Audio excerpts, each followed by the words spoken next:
The views and opinions expressed on the following program are those of the host and guests and do not necessarily represent those of any organization, including One Generation Away. America is free. Freedom of speech, freedom of religion, freedom of enterprise, and freedom is special and rare. This is Liberty Nation with Mark Angelides, a production of LibertyNation.com, going after what the politicians really mean and making it all clear.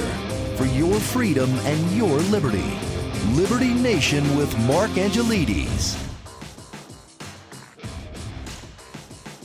President Ronald Reagan once said that the scariest words in the English language were, "We're from the government and we're here to help." How right he was. It seems that statist intrusions into our everyday lives are continuing apace, whether it's by heavy-handed orders, creeping inflation, the mishandling of economic matters that eat into every single penny we earn. It all adds to a crushing weight on the back of regular Americans. And we have to ask, will this blunt quasi-authoritarianism fly at the ballot box? Welcome back to Liberty Nation Radio here on the Radio American Network. I'm your host, Mark Angelides. We have a superb lineup for you today, including Joe Biden's decision to stop you buying your favorite light bulbs with Lisa K. Donna, the latest GDP figures with Andrew Moran, and have Russia and Ukraine cross the Rubicon with defense expert Dave Patterson, and the power of kings and presidents on our special Talking Liberty segment with Scott D. Cosenza, all coming right up. I want to take a moment to say a special thank you to our listeners out in Kankakee, Illinois on WKAN 1340 AM and 101.3 FM. Thank you for being here. And remember, this show is proudly sponsored by LibertyNation.com, where you can access podcasts, breaking news, analysis, and a great range of biting and brilliant shows to whet your appetite for freedom and your fondness for the great American Constitution. And without further ado, let's jump right in and get started with this week's edition of Liberty Nation Radio. The heavy hand of the state is ready to intercede in your life once again, and this time it's for every single room in the house. Is nowhere safe from the creeping tentacles of government busybodies. Well, helping shed some real incandescent light in this matter is Liberty Nation's editor-in-chief, Lisa K. Donna. Welcome back, Lisa. Good to be here, Mark. So, Lisa, Joe Biden has followed the Bush-Obama trajectory and decided to ban the incandescent light bulb. What's the motivation and how's he doing it?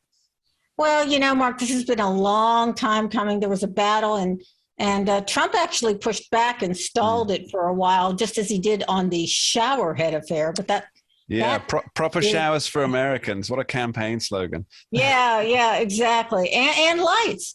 And so now either between 60 and 75 days, the Department of Energy says, boom, no more incandescent lights. I predict this is going to cause a real issue with the general populace because up until 2020, that's the latest figures we have on it, 30% of people were still buying incandescent light. And that was, you know, having to hunt for them and search for them and go through, you know, couples of columns of Amazon and whatnot, internet searches for a regular incandescent light bulb.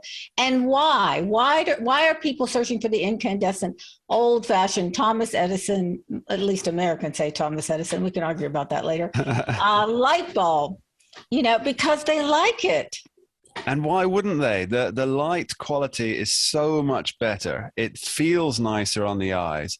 And as you point out in a recent column, Lisa, that you've written on this very subject, it's not just a light source in your home. It's an interior design of your home, how the light looks in your home. Lisa, will you be stocking up on the incandescent beauties? Oh, I've already put a large order in. You know, and I think a lot of people are. Look, there's a couple of advantages. We know why they're doing this because incandescent bulbs burn more energy. They don't last as long as LED lights. But there are so many positives to incandescent. First of all, they don't cast you blue or green. Second of all, you know, they can be mood setters. And there's plenty of psychological, behavioral studies out there that show that light affects mood. And, you know, putting everyone under the Klieg light of an LED, which, by the way, is not a panacea. I mean, plenty of LED lights go pop. And if one does in your chandelier, 9 times out of 10, your whole chandelier is shot. Well, there's a couple of issues that people don't really know about LED bulbs. And here, this really brings us on to the point of who's going to be affected by this change in policy all the more. Because yes, they produce less heat, therefore less, I guess it's pollution or less carbon dioxide heat waste. But that's only if they're not in a covered surround. So if, for example, you have some kind of lamp fixture or light fixture over the bulb, then they're not going to last as long anyway, because the heat just burns itself out. Yeah, Americans are not going to be happy about this. I want to know, you live in the UK. I believe you and one other author on Liberty Nation living, in Europe have lived under the gun of this ridiculous regulation for a while. What's that been like, Mark? Well, I and yes, and another writer on the staff are martyrs to the European Union, unfortunately, which brought in this regulation a few years back that stopped. Again, it's the same as in the US. It's not illegal to buy a bulb, but it's illegal for manufacturers to produce and sell them, which is what they're doing in the US here. And it's been terrible. It's just the light quality is poor. In my home here, I rarely use the overhead lights because they just feel bad on your body. They feel bad on your eyes. So we use salt lamps in pretty much every room just because that's a much nicer light to have. And it's a bit of a strain on the eyes, sure, but it's just a nicer feeling. And another thing you mentioned, if you're changing one bulb in your chandeliers, I don't know if everybody knows this, but many of the LED bulbs, they're not suitable for dimmable switches. So if you have a dimmable fixture, well, that's got to go, because otherwise you're going to end up with the flickering non-stop. Oh, isn't that the truth? I've spent hours looking for the word dimmable online to find the right light bulbs to go with the fixture, dimmable LEDs, dimmable. And even then, let me just say that we got a dimmable LED and 2 of the LEDs went out within a week. Yeah, that's the reality of them. You've got to actually do some retrofitting. Now, this is the big thing, right? It's supposed to save householders up to $3 billion over a period of time. That's the selling point from Biden administration. But the reality is that for the Americans who can't afford to redo their entire lighting systems within their homes, this is going to be a major expense to actually just try and get light. Well, and people have done studies. You know who it hurts the most? The lower income. Because when you go to the dollar store, or you go to Dollar Tree, the light bulbs that are on sale are the incandescents, not the LEDs. The LEDs cost more. They just do. And, this is going to hurt low-income families, et cetera.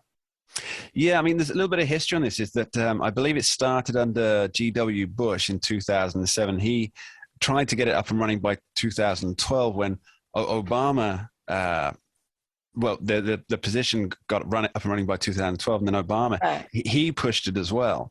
And then obviously when Donald Trump came into office, he put a halt on it. And now that Donald Trump's not in office anymore, Joe Biden's pushing on. Now, is it because G.W. Bush, Obama, and Joe Biden, do they care about the environment more, or are they just more heavy-handed and statist and willing to use that weight of state on the American individual?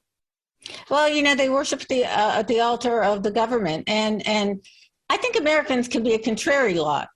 They don't want somebody telling them what kind of shower head to use, what kind of light bulb to use, and there are real mental health issues when it comes to light bulbs, et cetera. Otherwise, you wouldn't have seasonal affective disorder. The issue, they've done studies that show full spectrum light, that is light that you get from the sun, right? All the colors in the rainbow is the healthiest.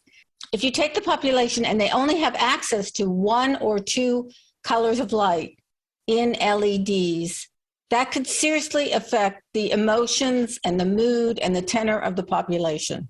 Yeah, I really believe that, and I think that's been set out. It's absolutely right. Study. There's a scientist, Andrew, I believe it's Andrew Huberman. He has a great YouTube show called the Huberman Lab, and he talks about how light impacts your sleep cycle. So when you get up in the morning, the best thing to do is to go outside straight away and get some light actually touching your eyes, get some sunlight touching your eyes. But if the main light source you're getting before you go to bed or when you wake up in the morning is that of an LED, that's actually going to impact how well you sleep when you get tired. And a lack of sleep, people don't talk about it a lot, but a lack of sleep, it's basically one of the prime drivers of suicide because people can't have that rest to sort their brains out. It's also the prime driver of weight gain. Anyone will tell you that, and that's not healthy. I just think all the way around, worshiping at the altar of the green climate change movement is causing us problems in big and little ways. And the only two words I have about this whole light bulb fiasco is stock up. Stock up indeed. Lisa K. Donna, thank you ever so much. Thank you, Mark. Further on down the line, we examine Joe Biden and the power of kings in our special Talking Liberty segment. But up next, after this short break, what on earth happened to American GDP? Don't go anywhere.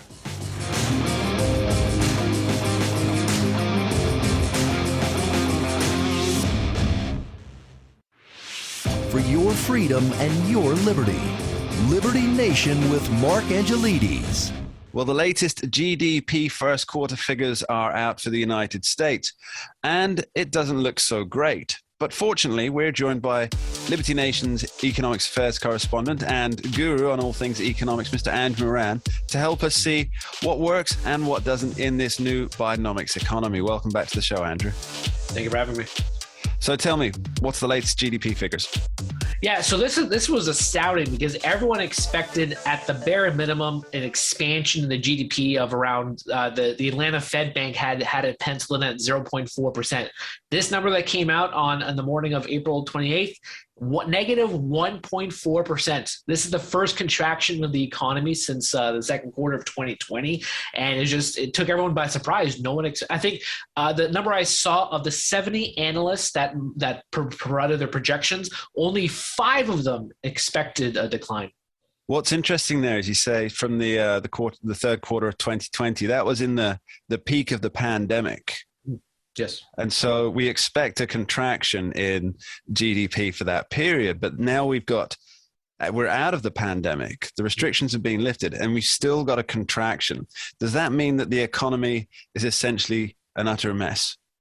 Well, there are many factors when it comes to the GDP report that showed why it fell. So one of the big things that all the mainstream media outlets are focusing on is that business inventory accumulation actually contracted during this period.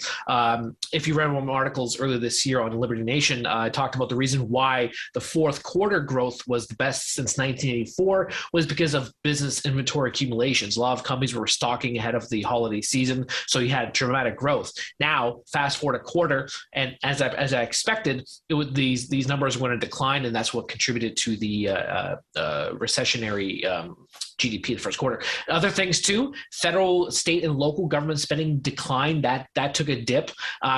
Exports, that also took a huge, significant decline in the GDP snapshot. The only things that were up were imports and non-residential investment activity. Those are the two things that foreigners buying land and replacing the things that America stopped building itself. Those are the two growth areas. That's correct. Well, that seems a shame in and of itself. Now, Andrew, we obviously during the fourth quarter of last year, we had a lot of media talking heads, a lot of people in the administration saying how well the Biden economy is doing and crediting Joe Biden with that. But as you say, it was really just inflated because of supply chain crises beforehand. And of course, people not being able to shop. So they built inventories in the shop. So that was a false picture then. Yeah. And yet the Biden administration took full credit for it. So do you see them taking full credit for a negative 1.4 shrinkage with the same gusto? Oh no, I expect, just like inflation, it was Putin's price hike. I guarantee you, in the coming weeks or heading into the midterms, it's going to be Putin's recession. If the second quarter also has a negative reading of the GDP. And what's interesting too is that before the GDP came out, the White House, they always do this now before every major economic report that shows that shows an abysmal snapshot of the economy. So, two officials said, "Oh well, this is only because of a specific thing, the economy, but overall the economy is doing very well." But you can't really buy into that because, first of all, yes, consumer spending in that GDP number was higher. But why was it higher? Because people had to spend more because of higher inflation. The personal savings rate also dipped 1%. Why is that? Because more people are eating into their pent-up savings to help cover this cost of living crisis. And the supply chain snafus, I mean, that's not improving anytime soon either. You still have the backlogs. You have the high traffic volumes in the coast of China and in the coast of the west coast of the United States. So overall, there's so many factors adding to this. And one more thing too, this GDP report does not include the Federal Reserve raising interest rates, especially how more aggressive it's going to be in the coming months. So I expect the second quarter GDP probably to not be it could be worse than this one, just because the supply chain crisis is not getting better because China was under lockdown. Shanghai closed up shop. Factories had to stop producing, and now they're having catch up. But that's not as good either. But I won't go to that part. And then, of course, the Fed, they're trimming their balance sheet, the $9 trillion balance sheet, and they're raising interest rates by 50 basis points at the May and June likely FOMC policy meetings. And one more thing too, Andrew, I've got to cut you off there. Let's dig down a bit into this, because you've rattled off a lot of numbers there and yes. a lot of approaches towards handling the economy to try and steer it away from what the Biden administration calls the Putin price hike or Putin inflationary measures.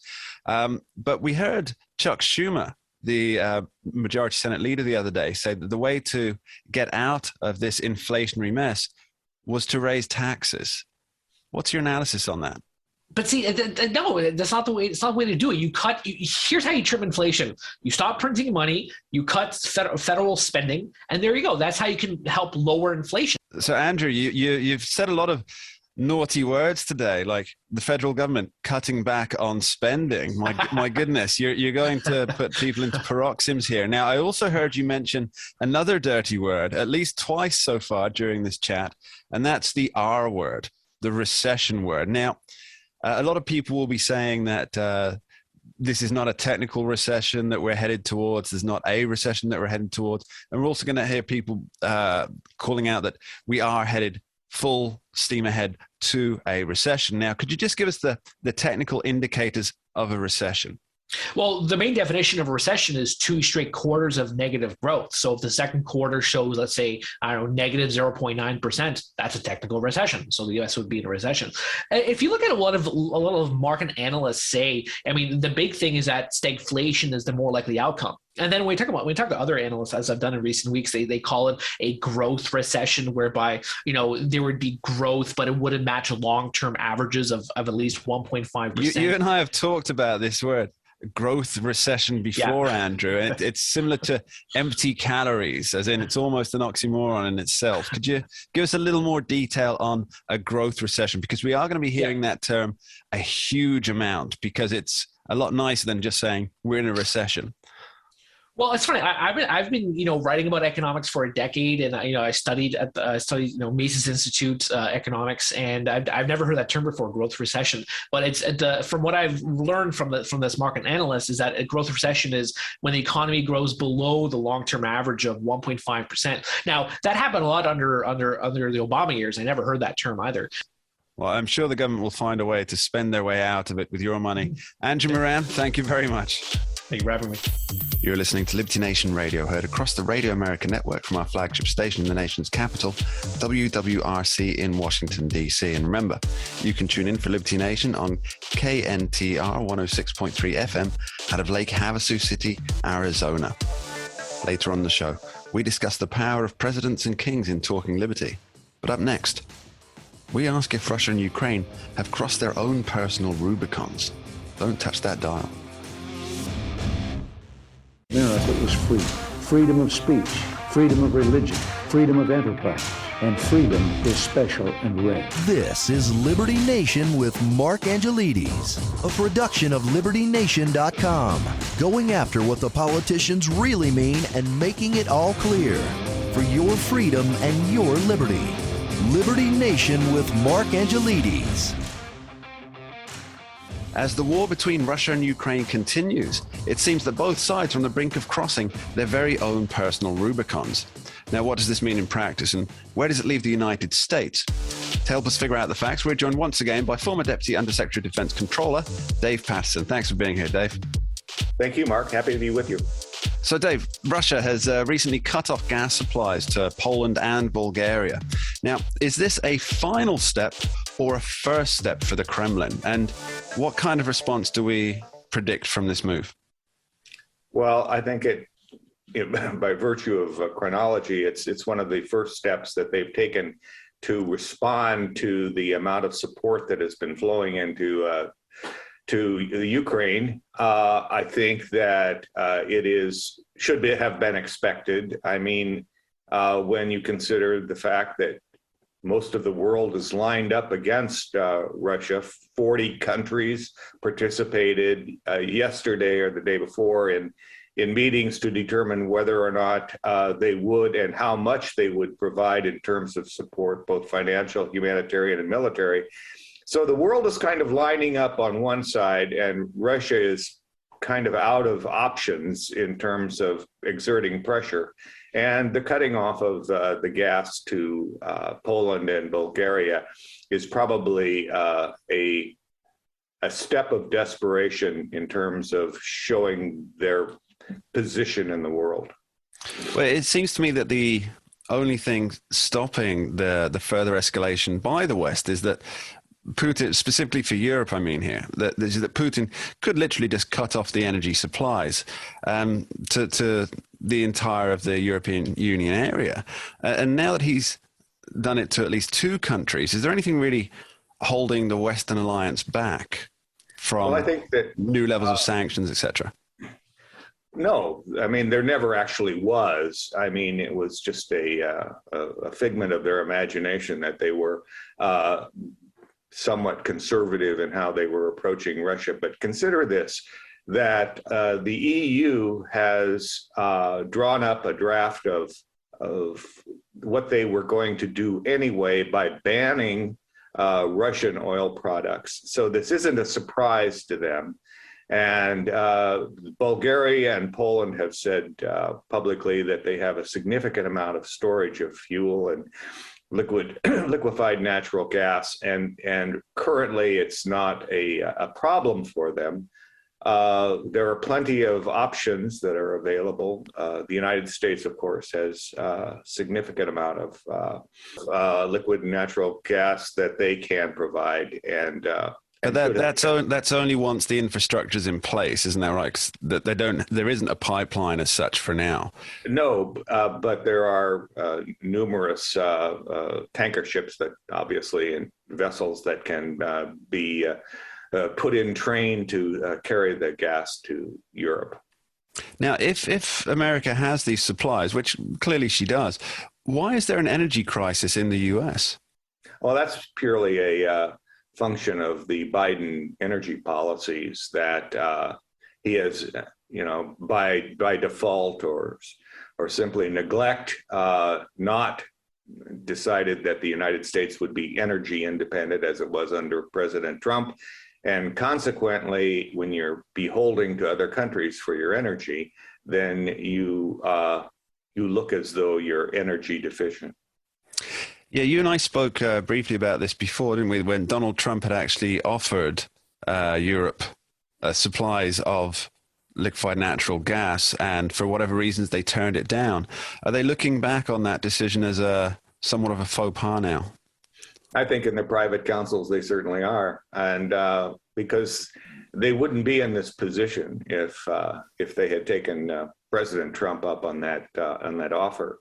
And consider the fact that once again that a number of things have started to combine to make this cutting off of the natural gas not as big a deal, and that is that first of all, it's spring and heating oil and natural gas for home use is down anyway. And as you go into the summer for heating, it will be negligible. Obviously, for air conditioning and electricity production, it will be important. But as Game of Thrones warns us, though, winter is coming. Winter is coming. That's exactly right. But one would hope that this war in the Ukraine would have resolved by next winter. Hopefully, yeah. Now, let's look at this from the Ukrainian side briefly, Dave. President Zelensky recently said that Russia can't be trusted with nuclear capabilities. Now, I can see where he's coming from. To some extent, he wants future protection. But is this kind of talk likely to further escalate tensions? I mean, from a practical standpoint, how would anybody in the world even go about disarming Russia? And we saw, obviously, Ukraine had nuclear weapons and then gave them up, and look where they are now. Yes, you've kind of put on the table several different things. First of all, Zelensky's right. Russia cannot be trusted. Secondly, the fact that he wants Russia to give up nuclear weapons, that won't happen.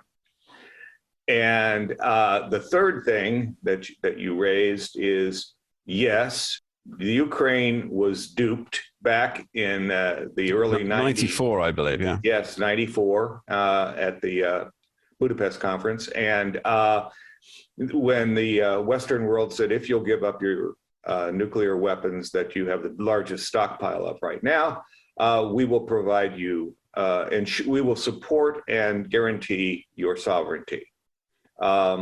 So if you wanted to look at trust, Russia did sign that document and supported it. The Clinton administration at that time supported it. Subsequently, I would say that no one has supported that, obviously, except for the fact that a great deal of aid is going to Ukraine. Okay, now, so both sides, they've significantly ramped up their actions and or rhetoric. Now, what's America prepared to do, you think? And what should America be prepared to do, in your opinion?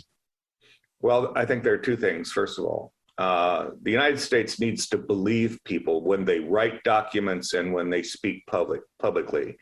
Sergei Lavrov just 2 days ago said that it looks as though tactical nuclear weapons become an option for Russia. Believe them when they say that. And so as a consequence, steps should be taken in the United States and elsewhere among the nuclear nations to at least be ready for such a horrible event. But you can't be sitting there saying, oh, we had no idea this was going to happen, because you have an idea that this might happen. And so the next thing, I think, and this is probably somewhat controversial, but as soon as this dies down, the United States and NATO particularly should request the opportunity to have temporary forces in Moldova and Georgia, and to let Putin know that you're not going to do this again with former Warsaw Bloc nations. Well, the not being prepared based on what people have said seems to be a hallmark of the Biden administration, from what I can see. Dave Patterson, thank you ever so much for being here. Hey, thank you, Mark. And the best is still yet to come. After this short break, we're talking liberty with Scott D. Cassandra, examining the power of kings and the wannabe dictators. We'll be right back. Don't go anywhere. For your freedom and your liberty. Liberty Nation with Mark Angelides. If you've been wanting the inside scoop on what's happening in the legal realm, well, you've come to the right place.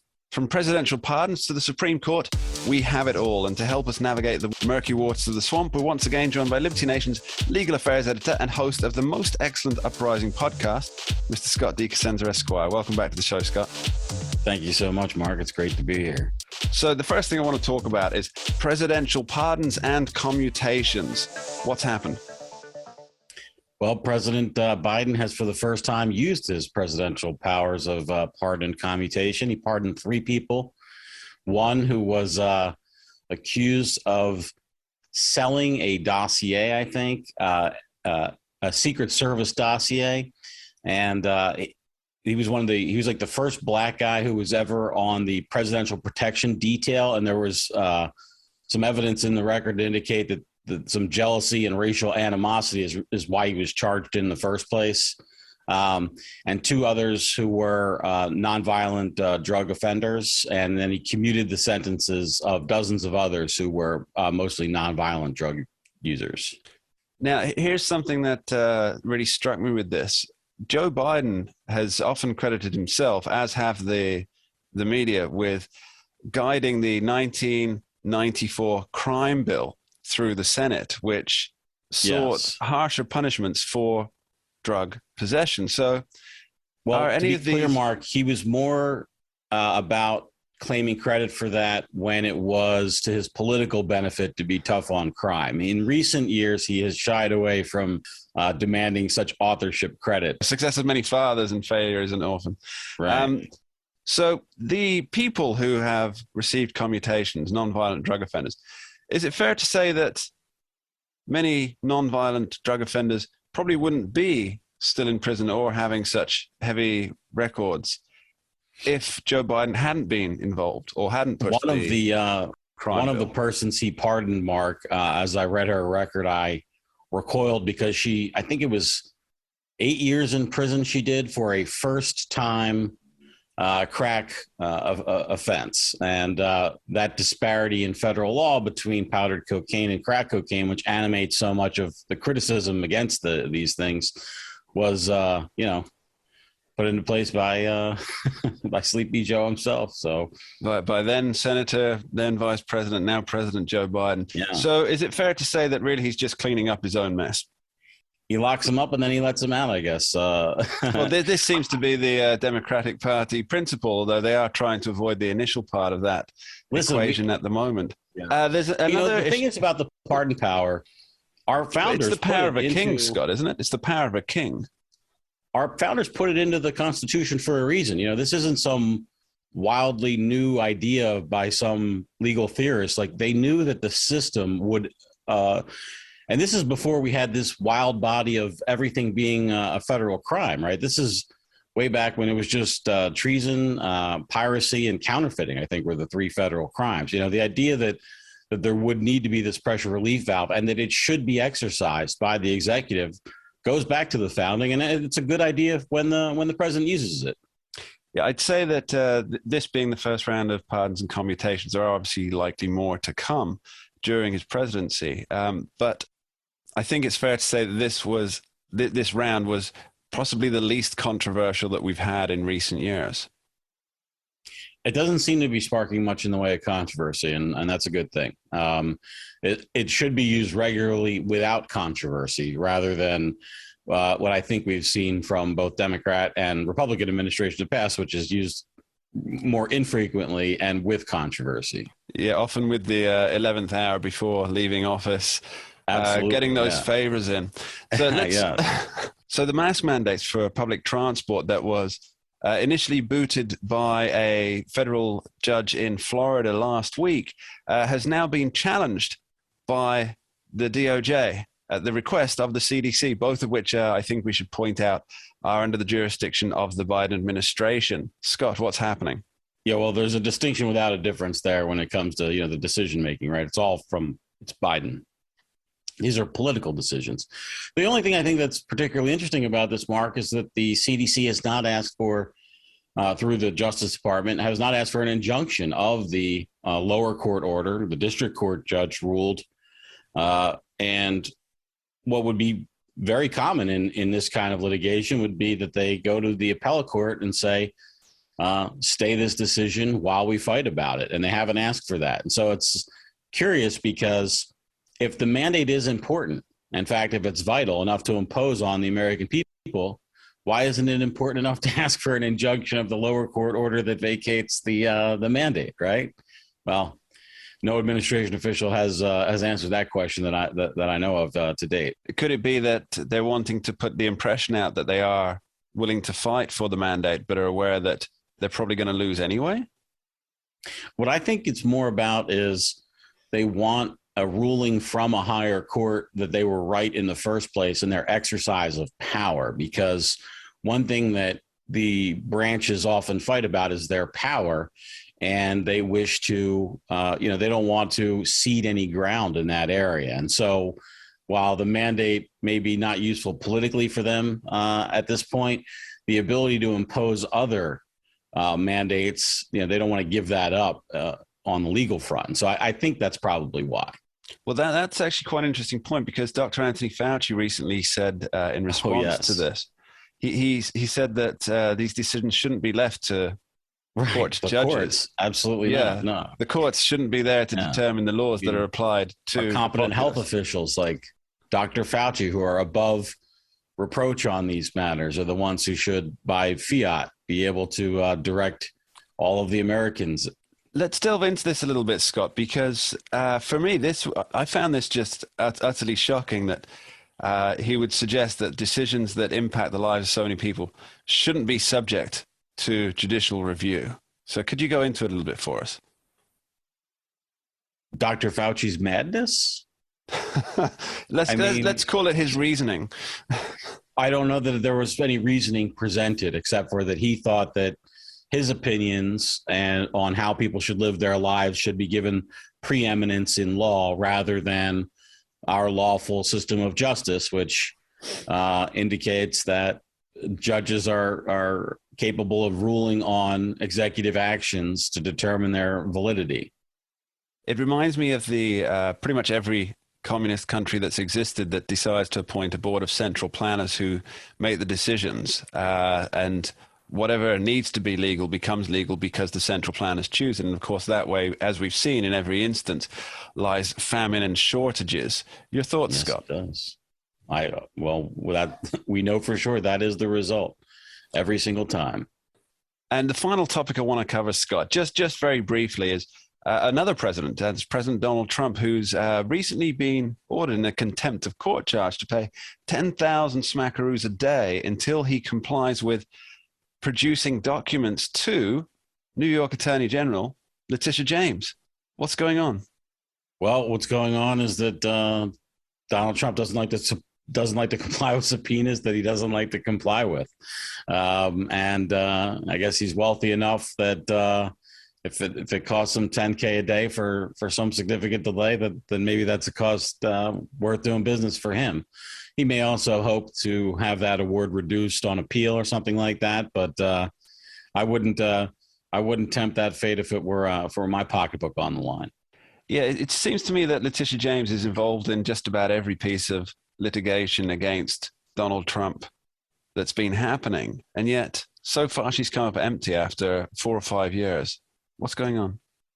Well, what's going on is that she's working her damnedest to do everything she can to produce a criminal charge against Donald Trump. This is the work of a number of district attorneys like Carl Racine was in D.C., where they just, instead of trying to do the best they can for the people in their state. I'm sure there are all kinds of sort of consumer ripoffs going on in New York, whether it's car warranty work or some other thing, right, that we all are sort of beset by, that Ms. James could turn our attention to. But whether it's the NRA or Donald Trump, she uses her office to dunk on Republicans and make hay for Democrats.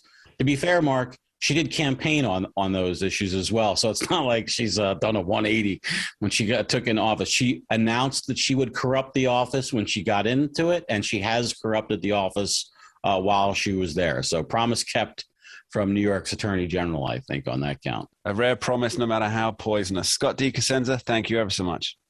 Cheers, Mark. Thank you. And that just about wraps it up for this week on Liberty Nation Radio here on the Radio America Network. I want to thank our guests, Lisa K. Donner, Andrew Moran, Dave Patterson, and Scott D. Cosenza. And of course, my sincerest thanks to you, the listeners, for joining us each and every week. You're always appreciated. My final thoughts for this episode.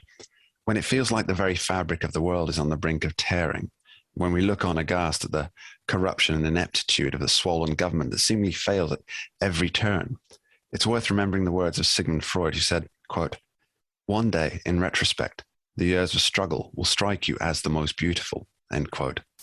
For it's fire that tempers steel. It is the crushing weight that turns coal into diamonds. It's the hardships in life that make us stronger. Don't look upon the present burden as something that will crush your will, but rather as something that is making you stronger and even more formidable. And you may well look back on these days with gratitude for the strength these trials have given you. If we can each see ourselves in the future as something greater than the tribulations we have faced, then we are not in the present to be despondent, but rather joyous that we have been given the opportunity to make excellence within ourselves. And that, well, that's a goal worth achieving.